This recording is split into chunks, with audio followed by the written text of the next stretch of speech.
और बच्चों अब हम आते हैं फाइलम एनिलिडा पे। बच्चों एक बात ध्यान रखना आप, फाइलम एनिलिडा कई तरह से बहुत महत्वपूर्ण है क्योंकि इसके अंदर समाहित है केचुआ। और केचुआ तो आप जानते हैं कि ये किसान का मित्र है, इसको फार्मर्स फ्रेंड कहते हैं। क्यों कहते हैं ये हम आगे पढ़ेंगे। अब इनमें नेरिस भी होता है और इनमें जोंक या लीच भी होता है, ठीक है। तो इनकी हैबिट और हैबिटेट को पढ़ने के लिए हम क्या करेंगे, देखिए इनकी जो आदत और आवास है वो ऐसा है कुछ कि ये टेरेस्ट्रियल मतलब भूमि पे भी रह सकते हैं, जैसे कि केंचुआ आप देख रहे हैं भूमि पे चल रहा है, या पानी पे रह सकते हैं। तो पानी पे या तो ये समंदर में रह सकते हैं जैसे कि नेरिस को आप देख रहे हैं, या मीठे पानी में जैसे कि लीच या जोंक को आप देख रहे हैं। अब बात आती है इनके जर्मिनल लेयर की। तो ये ट्रिप्लोब्लास्टिक होते हैं, इनमें एक्टोडर्म, एंडोडर्म और मेसोडर्म तीनों उपस्थित होते हैं। बात करते हैं इनके गुहा की या सीलोम की, तो ये बिल्कुल ट्रू सीलोम होता है। और जो ट्रू सीलोम है इनमें क्या होता है कि मेसोडर्म एक्टोडर्म और एंडोडर्म के बीच में पाया जाता है और ये इनके शरीर की गुहा को लाइनिंग भी करता है, इसलिए सीलोम उपस्थित होता है। तो ये पहले सीलोमेट, ट्रू सीलोमेट जंतु हुए। इनका जो लेवल ऑफ ऑर्गेनाइजेशन होता है वो क्या होता है, तो जाहिर सी बात है कि organ system level of organization होता है। अब आगे आते हैं कि organ system level of organization के साथ साथ इनके जो ऑर्गन सिस्टम्स होते हैं वो कैसे होते हैं।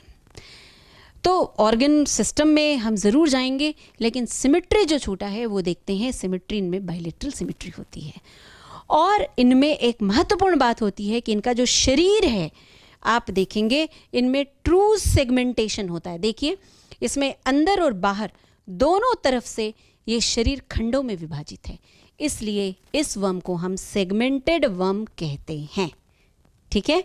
फिर से ध्यान देंगे, इनका शरीर खंडों में विभाजित होता है, इसलिए इन वर्म्स को हम सेगमेंटेड वर्म कहते हैं, ठीक है बच्चों।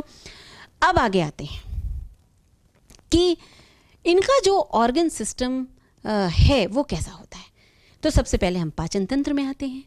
पाचन तंत्र अगर हम केचुए का देखते हैं तो केचुआ जो है वो फार्मर्स फ्रेंड या किसान मित्र कहा जाता है, लेकिन नेरिस में भी पाचन तंत्र जो है वो पूर्ण होता है क्योंकि ये दोनों पैरासाइट नहीं है, ये फ्री लिविंग है।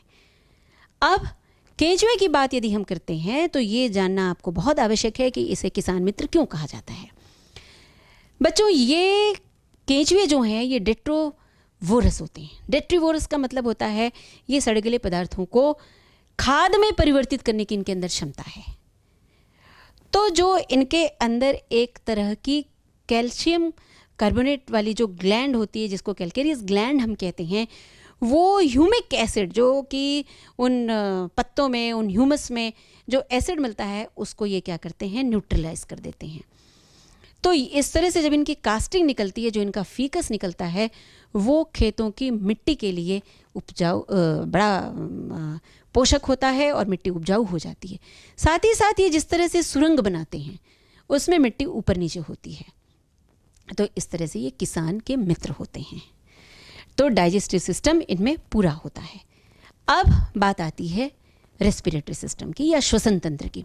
तो श्वसन तंत्र इनमें बहुत ही प्रिमिटिव, बहुत ही साधारण होता है और शरीर की सतह के द्वारा ही इनका श्वसन हो जाता है। बात आती है सर्कुलेटरी सिस्टम की। तो केचुए में जो सर्कुलेशन है वो बड़े खास तरह का होता है। कैसे? इनमें क्लोज्ड सर्कुलेटरी सिस्टम या बंद परिवहन तंत्र मिलता है। इनमें वेसल्स मिलती हैं जिनके द्वारा रक्त का परिवहन होता है। साथ ही साथ बच्चों याद रखेंगे कि केचुए के अंदर हीमोग्लोबिन भी मिलता है जो हमारे अंदर भी मिलता है, और यही हीमोग्लोबिन इनका रेस्पिरेटरी पिगमेंट या जिसको हम कह सकते हैं कि श्वसन के लिए उपयोग में आने वाला पिगमेंट है जो कि ऑक्सीजन को एब्जॉर्ब करता है, ऑक्सीजन का शोषण करता है। लेकिन जैसे कि हमारे शरीर में जो हीमोग्लोबिन है वो आरबीसी के अंदर रहता है, ऐसे इसमें आरबीसी नहीं पाए जाते। केंचुए में हीमोग्लोबिन होता है पर आरबीसी नहीं होता। बच्चों, एनिलिडा का उत्सर्जन तंत्र भी बड़ा विशेष होता है, जिसमें घूमी हुई नली के आकार की संरचना होती है जिसको हम नेफ्रीडिया कहते हैं। मतलब नेफ्रीडिया के द्वारा इनके शरीर से जो नाइट्रोजनस वेस्ट होते हैं, जो कि व्यर्थ पदार्थ होते हैं, उनका उत्सर्जन होता है, उनको ये एक्सक्रीट करते हैं। बच्चों, अब शुरू करते हैं हम तंत्रिका तंत्र एनिलिडा में। एनिलिडा में तंत्रिका तंत्र साधारण होता है और इसमें डबल वेंट्रल नर्व कॉर्ड उपस्थित होती है। ध्यान से सुनेंगे, डबल वेंट्रल नर्व कॉर्ड। ठीक है। तंत्रिका तंत्र के बाद आइए देखते हैं प्रजनन तंत्र। इनमें किसी भी तरह का एसेक्सुअल या अलैंगिक प्रजनन नहीं होता। इनमें केवल सेक्सुअल या लैंगिक प्रजनन होता है। और सेक्सुअल रिप्रोडक्शन या लैंगिक प्रजनन को अगर हम देखते हैं तो फिर से इसमें जो डेवलपमेंट होता है, चूँकि ये हर्माफ्रोडाइट भी होते हैं और सेक्सेस सेपरेट भी हो सकते हैं। सेक्सेस अलग अलग किस्में होते हैं, लिंग अलग अलग किस्में होते हैं। तो नेरिस के केस में मेल और फीमेल अलग अलग होते हैं। और जो हर्माफ्रोडाइट होते हैं वो किस्में होते हैं, वो केंचुए के केस में होते हैं।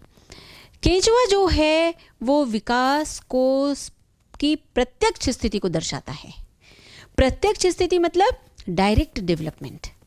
इसमें कोई भी लार्वा का निर्माण नहीं होता। पर अगर आप नेरिस के केस में देखिए तो देखिए किस तरह से लार्वा पानी में घूम रहा है, ये लोकोमोट करता है, ये लार्वा तैर रहा है। और इस लार्वा को हम कहते हैं ट्रोकोफोर लार्वा। इसकी आप संरचनी स्तर को आप देखिए तो ये लार्वा के, ये सिलेटेड लार्वा है, सीलिया आपको चारों तरफ दिख रहा है।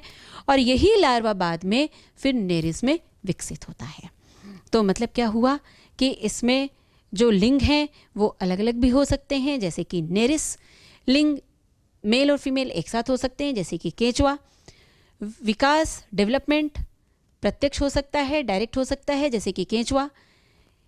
विकास या डेवलपमेंट अप्रत्यक्ष हो सकता है, जैसे कि नेरिस।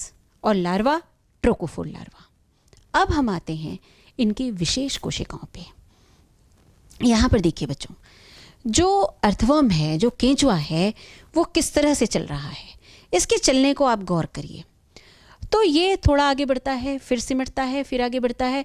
मतलब इसमें आपको दिखेगा कि एक तरह का कॉन्ट्रैक्शन एंड एक्सपेंशन मसल्स में, इसकी मांसपेशियों में एक तरह का संकुचन और फैलाव दिख रहा है।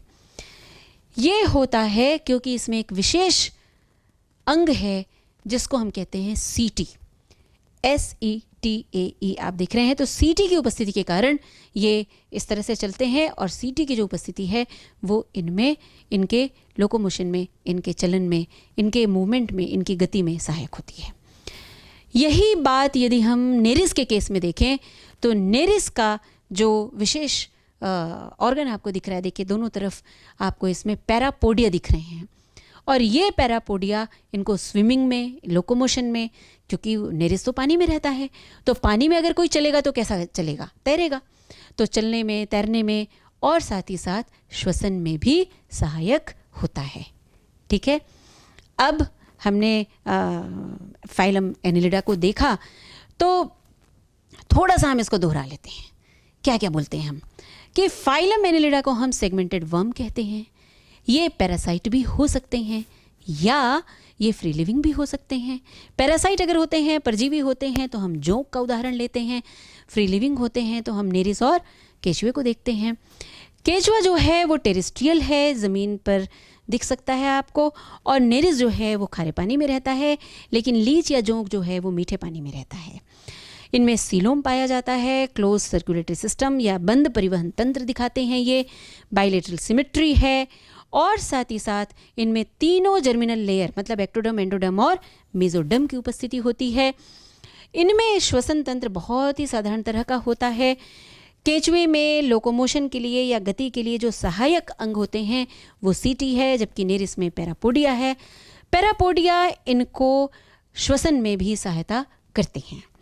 अब बात आती है इनके प्रजनन तंत्र की, तो ये अलैंगिक प्रजनन नहीं करते, एसेक्सुअल रिप्रोडक्शन नहीं होता, केवल सेक्सुअल रिप्रोडक्शन होता है। प्रत्यक्ष अप्रत्यक्ष दोनों तरह से इनका विकास हो सकता है। केंचुए के केस में प्रत्यक्ष विकास होता है, आप देख सकते हैं छोटे केंचुए किस तरह से निकल रहे हैं कोकून से, और नेरिस के केस में लार्वा बनता है और वो लार्वा कहलाता है ट्रोकोफोर लार्वा। अब हम आगे देखते हैं फाइलम एनिलिडा का वर्गीकरण। फाइलम एनिलिडा को 5 क्लासेस में क्लासिफाई किया गया है या 5 क्लास में इनको वर्गीकृत किया गया है। पहली क्लास है पॉलीकीटा, और पॉलीकीटा का उदाहरण है नेरिस। दूसरी क्लास है ओलिगोकीटा, ओलिगोकीटा का उदाहरण है अर्थवर्म।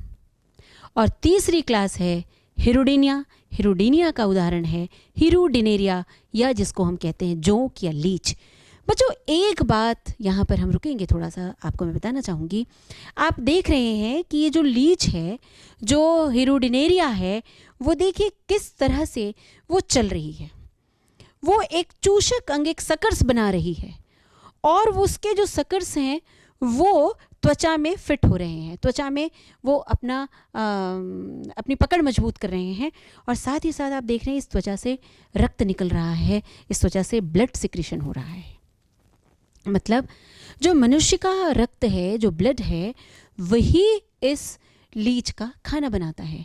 तो ये यहाँ से ये क्या है, ये एक्टोपैरासाइट हुए, क्योंकि ये शरीर के बाहर आ रहे हैं, बाहर लग रहे हैं, इसलिए क्या हुए, एक्टोपैरासाइट हुए। अब लेकिन आप सबको पता है कि जब आप रक्त, कहीं से आपको चोट लग जाती है और रक्त बहने लगता है, तो थोड़ी देर के बाद में तो वो रक्त जमा भी हो जाता है, मतलब ब्लड क्लॉटिंग भी हो जाती है। तो आखिर जब ये सकिंग कर रहा है, तो फिर ये ब्लड यहाँ पर कोएगुलेट क्यों नहीं हो रहा है, ये ब्लड यहाँ पर जम क्यों नहीं रहा है, ये रक्त यहाँ पर जम क्यों नहीं रहा है? सोचने की बात है। मैं आपकी शंका का समाधान करती हूँ। ये ब्लड इसलिए नहीं जमता है क्योंकि इसके नाम से ही स्पष्ट है, इसीलिए इसको ये नाम दिया गया है हिरुडिनेरिया, क्योंकि इसमें एक एंटीकोएगुलेंट मतलब ऐसा पिगमेंट पाया जाता है जिसको हम हिरुडिन कहते हैं, जो कि रक्त को जमने नहीं देता। आई बात समझ में? और चूंकि ये ब्लड के ऊपर ब्लड को सक करते हैं और ये एक्टोपैरासाइट है, और मनुष्य के शरीर से ये ब्लड चूस के ब्लड को सक करके अपना जीवन यापन करते हैं, इसलिए इनको एक खास नाम दिया जाता है जिसको हम कहते हैं सैंगीवोरस। ध्यान देंगे, सैंगीवोरस। ब्लड वर्म अलग है बच्चों, रक्तकृमि अलग है, और सैंगीवोरस अलग है। सैंगीवोरस हम लीच को कहते हैं, जोंक को कहते हैं, और रक्तकृमि हम किसको कहते हैं, सिस्टोसोमा को कहते हैं।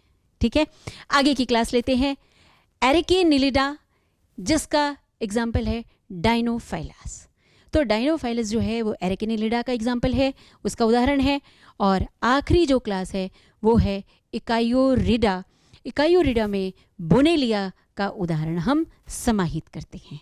तो इसके साथ ही बच्चों फाइलम एनिलिडा का यहाँ पर समापन होता है।